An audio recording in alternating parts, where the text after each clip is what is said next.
اللہ تعالیٰ نے ہمارے نبی پاک صلی اللہ تعالیٰ علیہ وسلم کو بے شمار اور لاتعداد عظمتوں، نعمتوں، سعادتوں اور بلندیوں سے سرفراز فرمایا ہے۔ ان میں سے حضور علیہ السلام کی ایک عظمت اور ایک بلندی یہ ہے کہ وَإِنَّكَ لَعَلَىٰ خُلُقٍ عَظِيمٍ، فرمایا محبوب بے شک آپ عظیم اخلاق پر ہیں، آپ کے خلق، آپ کی خو بڑی عظیم ہے۔ اخلاق کا مطلب انسان کے جمیع اخلاقیات، اس کے رویے، اس کا لہجہ، اس کے معاملات، یہ سارے اخلاقیات میں شامل ہیں۔ دیانتداری بھی اخلاقیات ہے، سچ بولنا بھی اخلاق ہے، کنجوسی اور بخیلی سے بچنا بھی اخلاق ہے۔ انسان تمام رذائل سے اپنے آپ کو محفوظ رکھے، اچھی عادات، اچھا رویہ، اچھی سوچ، اچھا لب و لہجہ، لوگوں کے حق میں خیر خواہی کا جذبہ، دوسروں کے لیے اس کی طبیعت کے اندر اچھے جذبات، یہ سارا اخلاقیات کا معاملہ ہے۔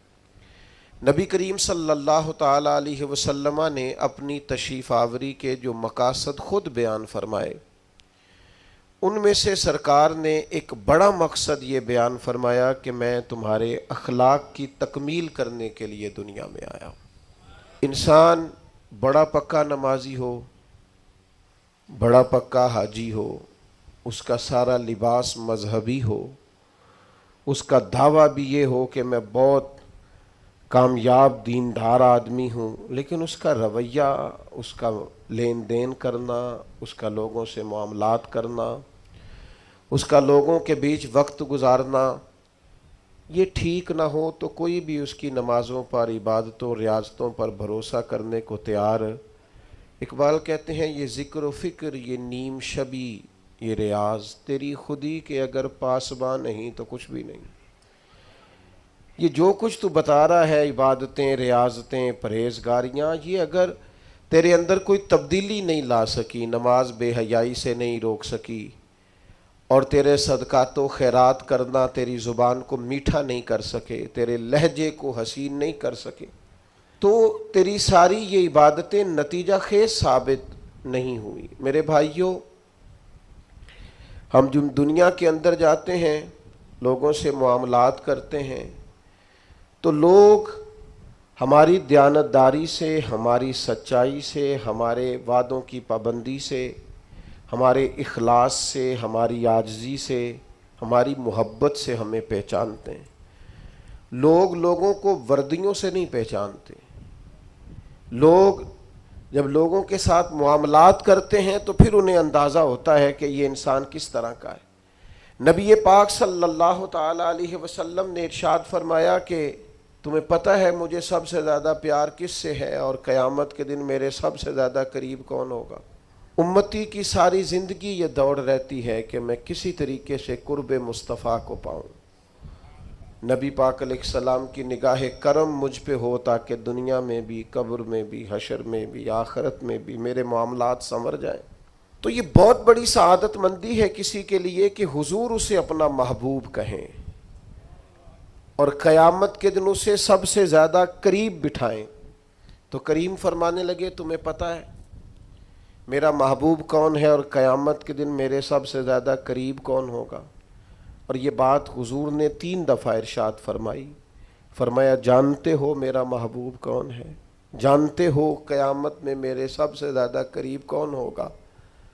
حضور تو اشارتاً بھی کوئی بات کریں تو بڑی بات ہے، 3 بار ایک بات کو دہرا کے محبوب نے فرمایا میرا سب سے زیادہ محبوب وہ ہے اور قیامت کے دن میرے سب سے زیادہ قریب وہ ہوگا جس کے اخلاق زیادہ اچھے ہیں۔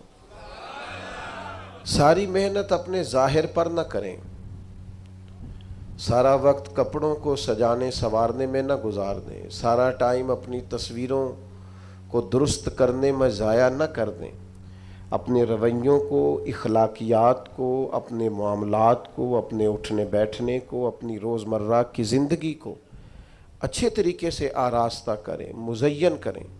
اور چند ایک چیزیں تو ایسی ہیں جن پر اور زیادہ توجہ کرنے کی ضرورت ہے۔ ان میں سے ایک اہم چیز جس کی طرف میں آپ کا اشارہ کرنے جا رہا ہوں، وہ اہم چیز یہ ہے کہ سب سے پہلے یہ دیکھیں کہ ہماری طبیعت کے اندر درگزر کتنا زیادہ ہے، معاف کرنے کا مزاج کس حد تک ہے۔ میں اکثر یہ دیکھتا ہوں کہ ہم چاہتے ہیں کہ لوگ صرف میرے معیار کے مطابق چلیں، میری طبیعت کے مطابق ڈھلیں، تو پھر تو میں ان کے ساتھ وقت گزارنے کو تیار ہوں، لیکن اگر ہمیں کبھی سامنے والے کی طرف سے مخالف رائے کا سامنا کرنا پڑتا ہے اور کبھی وہ کچھ اپنی بھی رائے رکھتا ہے اور کچھ اپنی بھی مجبوریوں کا اظہار کرتا ہے، تو ہم درگزر کرنے کو تیار نہیں ہوتے۔ یاد رکھیے گا، اللہ تعالیٰ نے نا انسان کو خوبیوں اور خامیوں کا مجموعہ بنایا۔ انسان کے اندر بحیثیت انسان خامیاں بہرحال باقی رہتی ہیں، تو چونکہ اس میں خامیاں باقی رہتی ہیں تو ہمیں اس کی خامیوں، غلطیوں اور بشری کمزوریوں سمیت اس سے پیار کرنا پڑے گا۔ اگر ہم یہ کہیں کہ وہ کوئی غلطی ہی نہ کرے، اس کے اندر کوئی کمزوری ہی نہ رہے، کوئی اس کے اندر بشری تقاضا باقی نہ رہے، تو پہلی بات یہ ہے کہ ہمارا یہ مطالبہ ہی سرے سے غلط ہے۔ اس لیے کہ اللہ تعالیٰ نے بالکل معصوم تو فرشتوں کو بنایا ہے، فرشتے معصوم ہیں، پر اشرف المخلوقات اللہ نے حضرت انسان کو بنایا ہے۔ اس کے ساتھ اللہ نے یہ آزمائش رکھی ہے، تو انسانوں کے اندر کمزوریاں رہیں گی۔ نبی پاک صلی اللہ تعالیٰ علیہ وسلم نے ارشاد فرمایا، جس آدمی کو غصہ آیا اور وہ اپنا غصہ نکالنے پر قادر بھی تھا، لیکن اس نے اللہ کی رضا کے لیے اپنے غصے کو کنٹرول کر لیا، فرمایا اللہ اس کے دل کو امن سے بھی بھر دے گا اور ایمان سے بھی بھر دے گا۔ نہیں، غصے کو کنٹرول کرنا ایمان کی مضبوطی کا باعث بنتا ہے۔ ہوں گے کچھ لوگ بیچارے جو کمزور ہوں گے، کچھ نہیں کہہ سکتے، آپ کا غصہ سہتے ہوں گے، یا کچھ ایسے لوگ ہوں گے جو آپ سے محبت بے پناہ کرتے ہوں گے، اس لیے آپ کا غصہ برداشت کرتے ہوں گے۔ لیکن حضور نے جو ہمیں اخلاقی رویے سکھائے ہیں، ان میں تو محبوب نے فرمایا وہ پہلوان ہے جو اپنے آپ پر کنٹرول کرے، اپنے آپ کو قابو میں رکھے، اپنے غصے کو، غیظ و غضب کو وہ ذرا سنبھال کر رکھے۔ ہم اپنے آپ پر کنٹرول نہیں رکھتے، بہت ساری باتیں ہیں جو ہم کر لیتے ہیں، لیکن چونکہ مومن ہیں، حضور علیہ السلام کے غلام ہیں، مجھے اچھی طرح پتہ ہے کہ سینکڑوں ہزاروں لوگ ایسے ہیں جن کو بعد میں پچھتاوا ہوتا ہے کہ مجھے یہ بات نہیں کرنی چاہیے تھی، مجھے اس طرح کا رویہ نہیں رکھنا چاہیے۔ کچھ بولیاں بول لیتے ہیں، لیکن چونکہ اندر ایک مومن بستا ہے، حضور کا غلام بستا ہے، تو پھر دل پچھتاتا ہے، سینے میں بات کھٹکتی۔ میرے بھائی بہت پہلے سے اپنے اوپر کنٹرول کریں، اپنے آپ کو غیظ و غضب سے، ناراضگی والے جملے بولنے سے بچائیں۔ ہاں بالکل ناراض نہ ہونا بھی زیادتی ہے، ناراض ہونا بھی چاہیے اور بڑا زبردست ہونا چاہیے، سخت شدت کے ساتھ غصہ کرنا چاہیے، پر کب؟ جب اللہ کی حدوں کو توڑا جائے، جب شریعت کی مخالفت کی جائے اور بے جا دین کی باتوں کو چھوڑا جائے، اللہ کی رضا کے لیے ناراض ہو۔ سیدہ طیبہ طاہرہ حضرت عائشہ صدیقہ رضی اللہ تعالیٰ عنہ فرماتی ہیں، کبھی اپنی ذات کے لیے حضور ناراض نہیں ہوئے، لیکن اگر اللہ کی حدیں توڑی جاتی تھی تو ناراض ہوتے تھے۔ چاہیے نا والد کو کہ بیٹا جان بوجھ کے نماز چھوڑ دے تو ناراض ہو، بیٹی پردہ نہ کرے تو ناراض ہو، چاہیے نا اسے کہ اگر اس کے گھر کے اندر کوئی غیر شرعی کام ہو رہا ہو تو وہ ناراضگی کا اظہار کرے، حکمت کے ساتھ سمجھائے، دانائی کے ساتھ تبدیل کرنے کی پوری کوشش کرے۔ آپ کا دل اس وقت پوری طور پر ناراض ہو جب آپ شریعت کی مخالفت ہوتے ہوئے دیکھیں۔ 10,000 گم ہونے پر تو جس کا دل پریشان ہوتا ہے، لیکن نماز ظہر قضا ہونے پر جسے کوئی اثر نہیں ہوتا، جو چند منٹ، آدھا گھنٹہ، پونا گھنٹہ نوکری سے لیٹ ہو تو احساس پیدا ہوتا ہے، لیکن کئی دن بیت گئے، فجر نہیں پڑی، کتنے دن گزر گئے، سویرے اللہ کی بارگاہ میں نہیں اٹھا، توجہ نہیں ہوتی۔ دو حدیثیں اکٹھی عرض کرنے لگا ہوں، آپ نے ان دونوں روایات پر غور کرنا ہے۔ ایک قاضی اجاز رحمۃ اللہ علیہ نے شفا شریف میں لکھی ہے، اور ایک امام احمد بن حنبل نے اپنی مسند میں نقل فرمائی۔ صحابہ فرماتے غزوہ احد کے موقع پر ہم نے نبی پاک علیہ السلام کے رخ زیبا پر خون بہتا ہوا دیکھا۔ کفار نے سنگ باری کی، تکلیف دی حضور کو، مقدس رخساروں پر خون بہا۔ ہم نے عرض کی یا رسول اللہ دعا کرے نا یہ برباد ہو جائے۔ تو نبی پاک علیہ السلام نے فرمایا مجھے لان تان کرنے والا نہیں بنا کے بھیجا گیا، مجھے رحمت بنا کے بھیجا گیا۔ اور نبی کریم نے دعا فرمائی یا اللہ انہیں ہدایت عطا فرما۔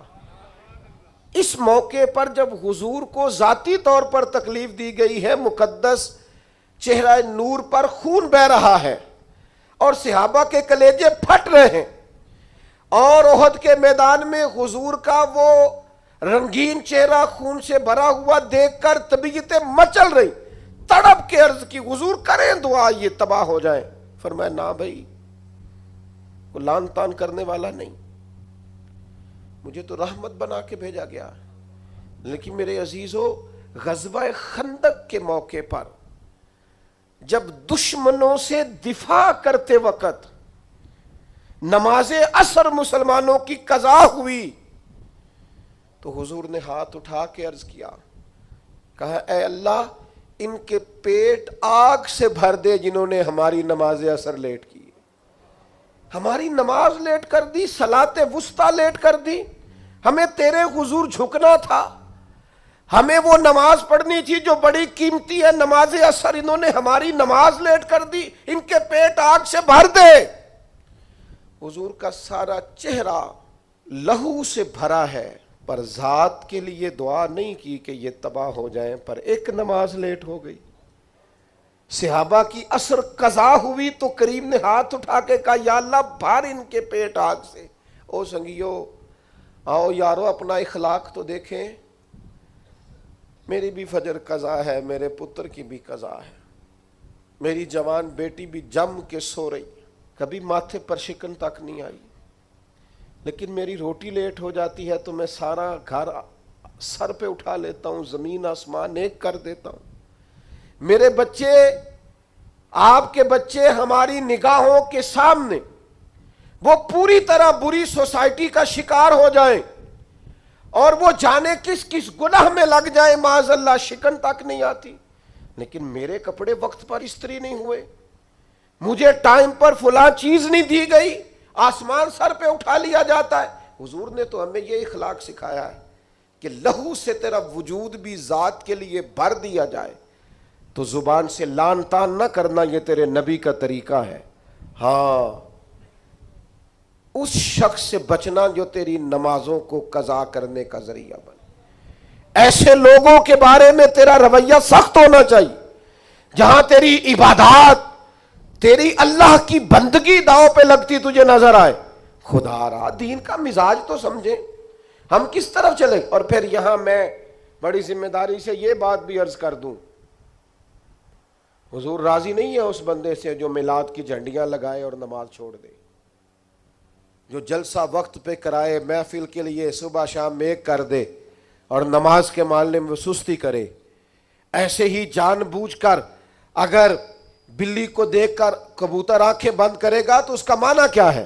آپ کے چھپ جانے سے اور ذرا کسی برکت والی چیز کے پیچھے چھپنے سے شریعت کا حکم بدل جائے گا، اصل چیز تبدیل کر دی جائے گی۔ حقیقتیں حقیقتیں رہتی ہیں، حقیقت چھپ نہیں سکتی بناوٹ کے اصولوں سے، اور خوشبو آ نہیں سکتی کبھی کاغذ کے پھولوں سے۔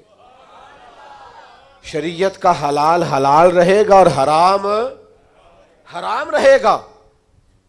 تھوڑا سا اپنی ذات کے لیے معافی دے کے تو دیکھیں، غلطی ہو گئی ہے بہو سے، اس کے ابا جی نے پنچایت میں آ کے پگڑی کھول کے تیرے پیروں کے سامنے رکھ تو دی تھی،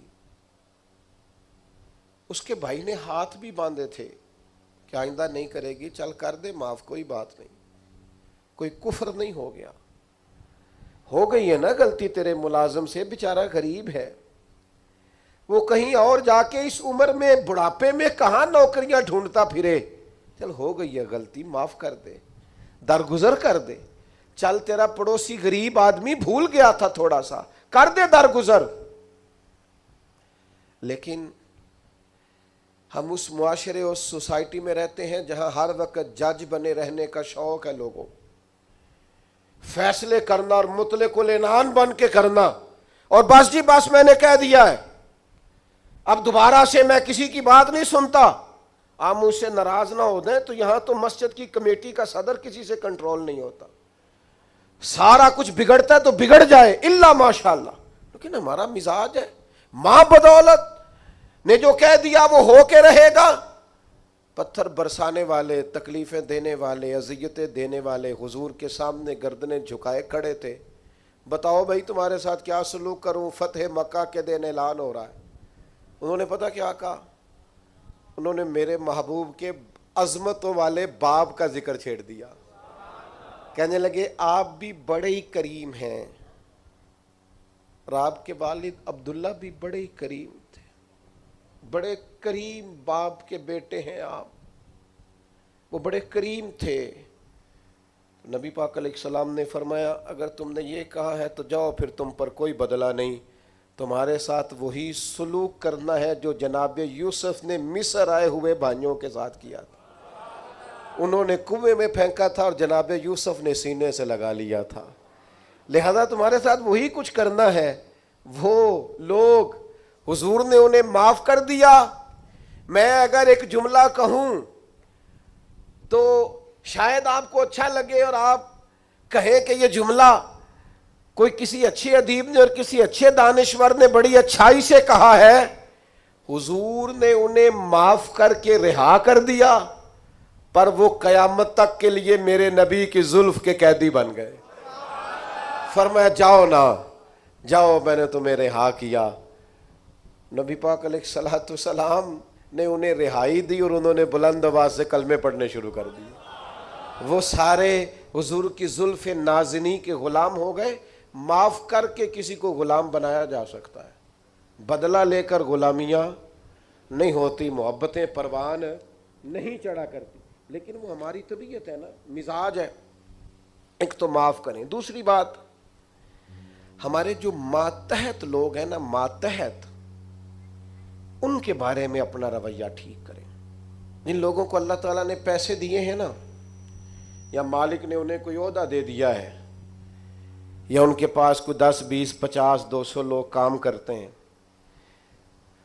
وہ تھوڑا سا سوچیں کسی وقت بیٹھ کے کہ میں آج ایک فیکٹری کا آنر بن کر اور ایک ادارے کا سربراہ بن کے بیٹھا ہوا ہوں, اگر کل مجھے وہاں کھڑا ہونا پڑ جائے جہاں مزدور کھڑے ہیں تو پھر میرا حال کیا ہوگا.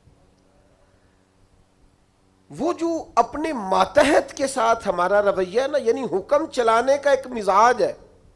میں ایک دفعہ ایک بڑی محفل نعت میں مہمان خصوصی بنا لیا گیا, تو میں نیچے اتر رہا تھا, تو کوئی صاحب تھے اس محفل میں جو کسی خاص نشست پر وہ بھی بٹھائے گئے تھے, اور میرے ساتھ وہ باتیں بھی کر رہے تھے. باتیں کیا کرنی ہوتی ہیں, بعضوں کا زیادہ مسئلہ تو تصویروں کا ہوتا ہے, تو بھی چل رہی تھیں اور نظام چل رہا تھا آگے آگے. تو میں جب نیچے اترا تو ایک غریب آدمی میرے گلے میں پھولوں کا ہار ڈال کے کہنے لگا پیر صاحب میں بھی سینہ ملا لوں. تو ان سے سینہ جو ملا تو میرے کان میں کہنے لگے وہ جو آپ کے ساتھ کان میں ہنس ہنس کے باتیں کر رہا تھا, محفلیں بڑی بڑی کراتا ہے, اسے کو مزدوروں کا حق بھی صحیح ادا کیا کرے. آج بھی کیتی جاندے ہو تے لہو بھی پیتی جاندے ہو, کھو کے مال یتیماں دا بھیج مسیتی جاندے ہو, تسی پھٹ دلاندے سیندے نہیں, آ ٹوپیاں ہی سیپی جاندے ہو, نفس تے چھری پھیر دے نہیں تے دمبے کیتی جاندے ہو, فرض پلائی بیٹھے ہو, فرض پلائی بیٹھے ہو, فرض پلائی بیٹھے ہو, ایویں نفلاں نیتی جاندے ہو, اور دسو تے سی بلے شاہ نو ایک ہی کیتی جاندے ہو. عجیب مزاج ہے.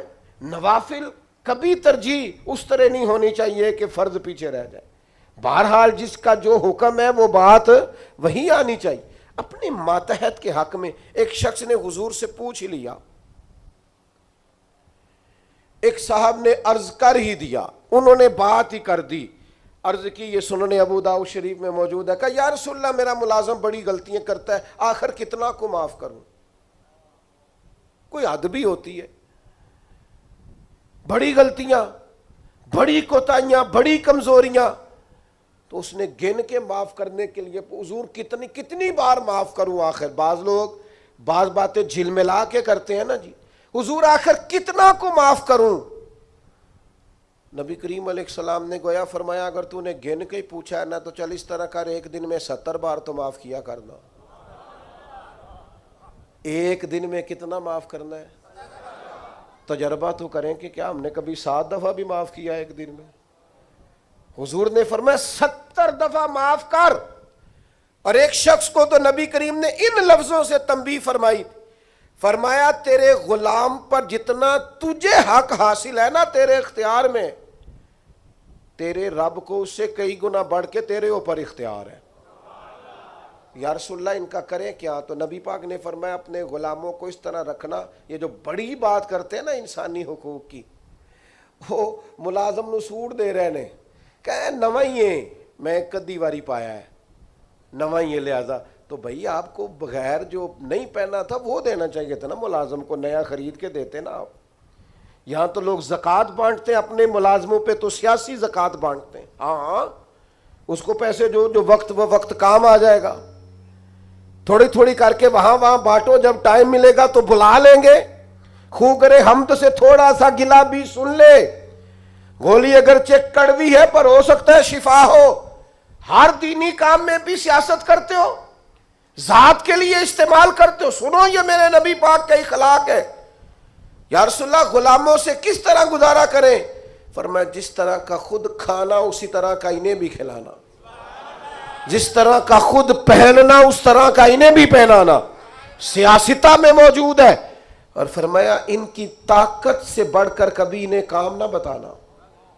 اور میرے محبوب کے غلاموں نے تو اس طرح عمل کیا کہ حضرت ابو ذر غفاری جیسے سردار اپنے گھر سے نکلے تو غلام ساتھ تھا، سامنے سے ایک سردار دیکھ کے حیران ہو گیا، کہنے لگا ابو ذر یہ کون ہے؟ فرمایا میرا غلام ہے۔ کہا حد ہو گئی یار، اس کے کپڑے قیمتی ہیں اور تمہارے کمزور ہیں، یہ انقلاب کیسے آیا؟ تو جناب ابو ذر غفاری فرمانے لگے یہ میرا انقلاب نہیں، یہ محمد عربی کا دیا ہوا انقلاب ہے۔ یہ کس نے ذروں کو اٹھایا اور صحرا کر دیا، یہ کس نے قطروں کو ملایا اور دریا۔ غالباً ایک غیر مسلم کے شعر ہیں، یہ کہتا ہے یہ کس نے قطروں کو ملایا اور دریا کر دیا، کس نے ذروں کو اٹھایا اور صحرا کر دیا، یہ کس کی حکمت نے یتیموں کو کیا در یتیم اور غلاموں کو دنیا بھر کا مولا کر دیا۔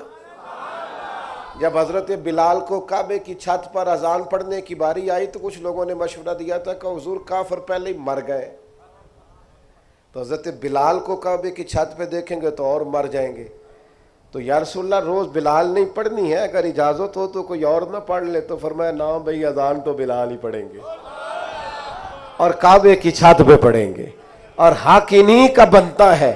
کمر اچھا ہے فلک پہ نہ ہلال اچھا ہے، تیری نظر بھی نہ ہو تو دونوں سے بلال اچھا ہے۔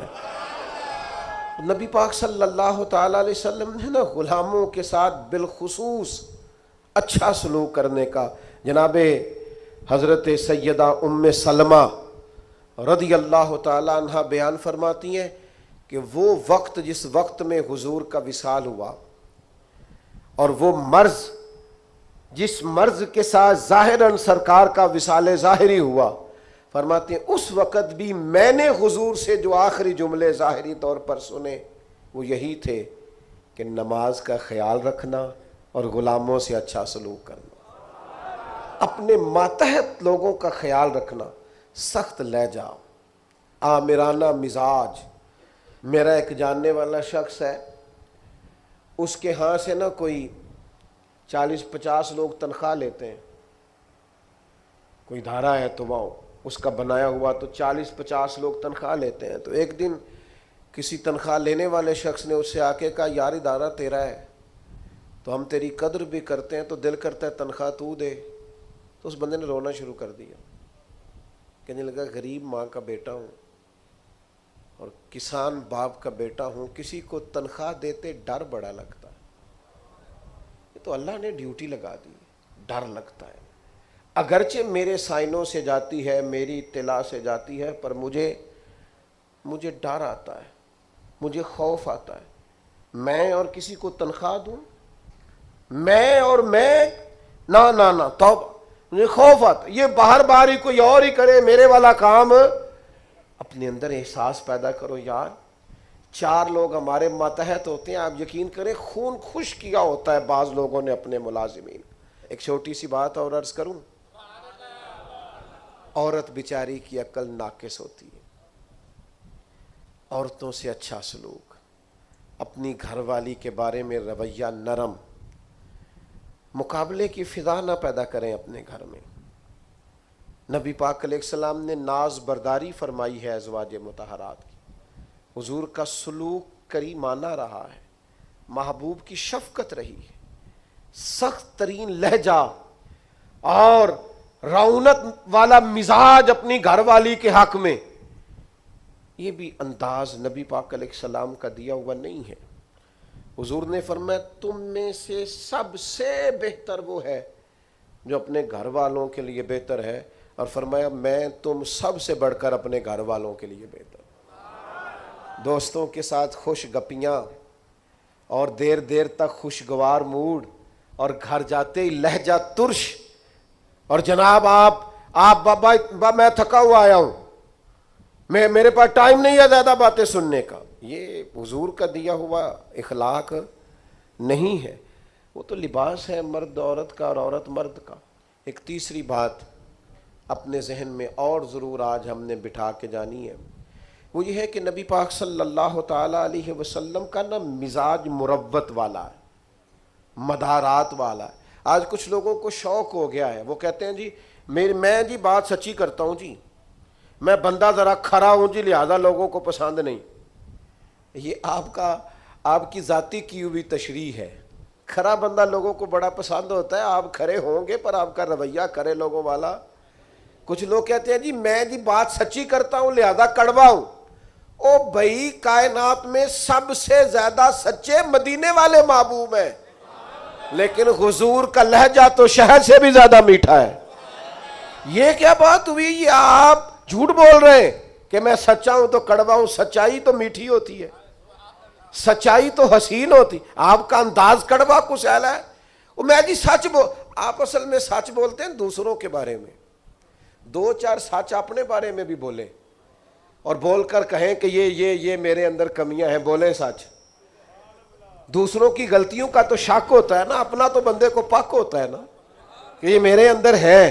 اپنی چھپائے پھرتے ہو، اپنیوں پہ پردے ڈالے ہوئے ہو، اپنے اوپر ملمر میک اپ کیے ہوئے. 2-4 سچ اپنے بارے میں بولو نا، پتا چلے تم نے تو جب بھی سچ بولا دوسرے کے بارے میں بولا ہے. تو یہ مروت مدارات نبی پاک کے غلام بیدام تھے صحابہ. حضور کبھی کسی کا نام لے لیتے تو وہ سمجھتے کہ ہماری تو معراج ہو گئی ہے، اور حضور کسی کو نام لے کے بھی ڈانٹ دیتے تو وہ سعادت سمجھتے، قربان ہوتے. لیکن یہ میرے نبی پاک کی مروت کا انداز ہے، یہ حضور کی مدارات. کچھ لوگ کہتے ہیں جناب وہ آپ کے ڈھیلے ڈھالے ہونے سے حالات خراب ہوئے ہیں. او بھائی کیا کرے، لہجہ مروت والا ہے، کیا کرے انداز پیار والا ہے، کیا کرے کوشش کرتے ہیں، ہمت پکڑتے ہیں، دل کرتا ہے کئی دفعہ 4 سختیاں میں نے بھی کرنی ہیں، پر وہ کیا کریں. کسی فقیر کے ہاں بیٹھنے والے ہیں، انہوں نے اندر سے وہ سارا انداز ہی سارا نکال دیا ہے. نبی کریم صلی اللہ تعالی علیہ وسلم کسی صحابی کا نام لے کر بھی اگر کبھی اس کو سمجھا دیتے تو وہ اپنی سعادت سمجھتا. لیکن حضور کی بارگاہ میں اگر کسی کی شکایت آتی تھی نا تو نبی پاک کبھی بھی اس کا نام لے کر بات نہیں کرتے تھے، مجموعی بات کر دیتے. فرماتے لوگوں کو کیا ہو گیا ہے، اب انہوں نے اس طرح کرنا شروع کر دیا. وہ مجموعی بات ہوتی تھی تو جس کی ہوتی تھی وہ خود بخود سمجھ جاتا تھا. حضور نے ایک مقام پہ فرمایا کمزور خیالات والے نہ بن جانا، کہنا کہ لوگ اگر میرے ساتھ اچھا کریں گے تو میں بھی اچھا کروں گا، اگر لوگ برا کریں گے تو میں بھی برا کروں گا. اس طرح کا رویہ نہ کرنا، بلکہ اعلیٰ اخلاق، آپ کی طبیعت میں مروت ہو۔ ایک صحابی حاضر ہوئے اور انہوں نے بڑی انوکھی بات کی، اور یہ جو بات انہوں نے کی ہے نا، یہ میرا اور آپ کا بہت سارے لوگوں کا مسئلہ ہے۔ اس طرح کی باتیں ڈھیر سارے لوگ آ کے کرتے ہیں۔ انہوں نے آ کے عرض کی، یا رسول اللہ صلی اللہ تعالی علیہ وسلم، میرے چچا زاد بھائی ہیں، میں ہمیشہ ان کے ساتھ حسن سلوک کرتا ہوں، انہوں نے کبھی بھی میرے ساتھ نہیں کیا۔ مجھے جب بھی ان کی ضرورت پڑی ہے انہوں نے انکار کیا ہے، اور انہیں جب بھی ضرورت پڑی ہے میں حاضر ہوا ہوں۔ یا رسول اللہ، اب تو میں اتنا پریشان ہوا ہوں کہ میں نے قسم اٹھا لیا کہ اب میں بھی ان کے کسی کام نہیں آؤں گا، طے کر لیا ہے۔ تو حضور حکم کیا ہے؟ میں قسم اٹھا آیا ہوں کہ بس ختم۔ تو نبی پاک علیہ السلام نے فرمایا، میں تمہیں حکم دیتا ہوں کہ قسم کا کفارہ دے لے اور ان کے ساتھ اس نے سلوک ہی کر۔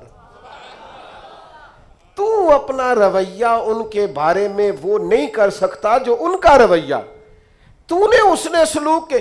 اور یار یہ کوئی کمال ہے کہ اچھے کے ساتھ اچھا ہوں اور برے کے ساتھ برا ہوں؟ اچھا ایک اور بات آج کل نوجوان بڑی وہ جی مجھ سے غلط بات برداشت نہیں ہوتی، صحیح بات کو بھی برداشت کرنا پڑتا ہے۔ برداشت ہی غلط بات کرنی ہوتی ہے، غلط رویہ ہی تو برداشت کرنا ہوتا ہے، صحیح کو تو برداشت کرنا ہی نہیں پڑتا۔ اگر آپ سے غلط لہجے برداشت نہیں ہوتے، بے مروت لوگ برداشت نہیں ہوتے، تو آپ سے برداشت کیا ہوتا ہے؟ نبی کریم علیہ الصلوۃ والسلام کے صحابی نے ہم سب کا اتنا بڑا مسئلہ حل کیا، یا رسول اللہ قسم اٹھا لی ہے اب میں بھی وہی کروں گا جو وہ کرتے ہیں۔ تو حضور نے گویا سبق دیا، میرے غلاموں کی یہ شان نہیں۔ حضور علیہ الصلوۃ والسلام ارشاد فرمانے لگے، سن بھائی، تو قسم کا کفارہ دے لیکن تو نے حسن سلوک ہی کرنا ہے۔ تو نے اپنا رویہ ان کے ساتھ کبھی بھی غلط نہیں کرنا، تو نے اپنا رویہ ہمیشہ ان کے ساتھ۔ ایک اور بندے نے آ کے عرض کی تھی، یا رسول اللہ صلی اللہ علیہ وسلم، میرے رشتہ داروں کا سلوک میرے ساتھ بڑا ہی جاہلانہ ہے، میرا رویہ ان کے ساتھ اچھا ہے۔ ویسے میں اور آپ تھوڑا تجربہ کر لیں، وہ صحابی تو سچ بول رہے تھے بالکل۔ ہمارے ہاں ڈھیر سارے لوگ اس معاملے میں سچے بھی نہیں ہوتے، وہ کہہ رہے ہوتے ہیں میں رشتہ داروں سے بڑا اچھا ہوں، پر یہ تو دوسرے سے پوچھیں گے تو پتہ چلے گا، یہ تو سامنے والا اپنا رویہ بتائے گا تو پھر سمجھ آئے گی، ورنہ تو پنچایت میں ہر بندہ یہی کہہ رہا ہوتا ہے کہ سب سے زیادہ نیک میں ہی ہوں۔ آپ جس کی بات سنیں وہ فل سچا ہوتا ہے، یہ تو دوسرا بھی اپنی بولی بولے گا تو پھر بات سمجھ میں آئے گی۔ لیکن صحابی نے عرض کیا، یا رسول اللہ صلی اللہ تعالی علیہ وسلم، میں نیکی کرتا ہوں، وہ جہالت کرتے ہیں، بدتمیزی کرتے ہیں، زیادتی کرتے ہیں۔ یا رسول اللہ، میں پیار کرتا ہوں، ان کی طرف سے ہمیشہ جفا ہوتی ہے۔ تو یہ مروت سکھائی ہے حضور کے اخلاق نے۔ میرے کریم محبوب فرمانے لگے، اگر واقعہ ہی ایسا ہے جیسا تو کہہ رہا ہے کہ وہ زیادتی کرتے ہیں تو نیکی کرتا ہے، تو کریم فرمانے لگے پھر تو انہیں راکھ چٹا رہا ہے۔